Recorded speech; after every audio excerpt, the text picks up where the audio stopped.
Good morning. We're here today at Five Rivers Environmental Education Center in Del Mar, New York. I'm Susan Schaefer, photographer with DEC, and with me is Jamie Kraus, environmental educator with DEC, and this morning Sue is going to give me some tips on how to improve my wildlife photography.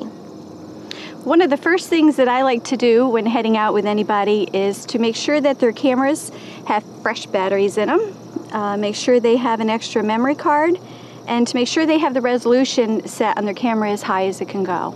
Another thing that I like to point out when we're out walking and looking for wildlife is to not only use your eyes to see things, which as right here we can see there's a trail where deer have come through, but also use your ears and your other senses, because you can also hear if there's rustling in the trees or anything, and you just have to be patient and wait for something and see if it emerges or comes out. Really good example right here where you have the praying mantis on the flower. You can zoom in on him. Be really careful with your camera because you can get too close. You have an optical zoom and a digital zoom, and usually there's a way your camera will let you know. Here we go. Now you can take the shot from there. I don't like to center it. There you go. Stay off to the side a little. Perfect. And this one I would also then turn it and take it vertically as well. Great. See, now you're going to be a little too close to that. It's probably digitally zooming in. It may look clear in the monitor, but when you see it, that looks pretty good.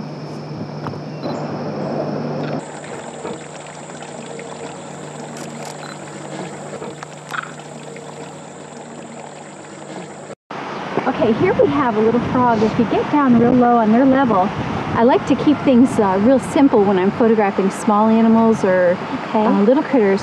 So try not to, make sure you don't have a busy background. So shoot straight down from the top? Yep, or kind of at an angle at him, like that, and zoom right in on him as much as your optical zoom will let you photograph. There we go. That looks really nice because then it's not cluttered by a lot of branches and stuff that would take away from the frog. He stands out a lot more in there. Okay. I'll try one the other direction too.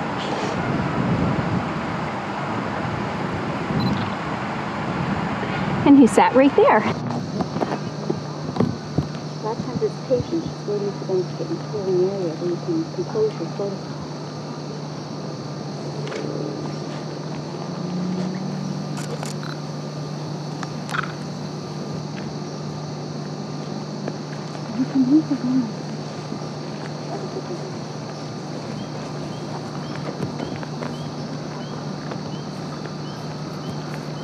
So Sue, how can I make wildlife photos more creative or more interesting to look at?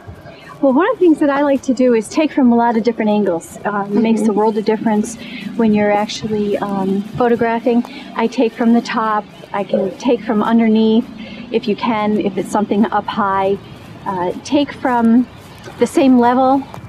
Also, Jamie, another thing that I like to do is if something is in the shadows in the woods or something that you're photographing, it's good to force the flash on the camera because it will fill in the shadows, and it also enhances the colors of whatever your subject is that you're photographing. The other thing that I like to do is if you're out and you're seeing and photographing larger animals, it's always good to observe their comfort zone and approach them really slowly before they end up being frightened and run away before you're able to photograph them.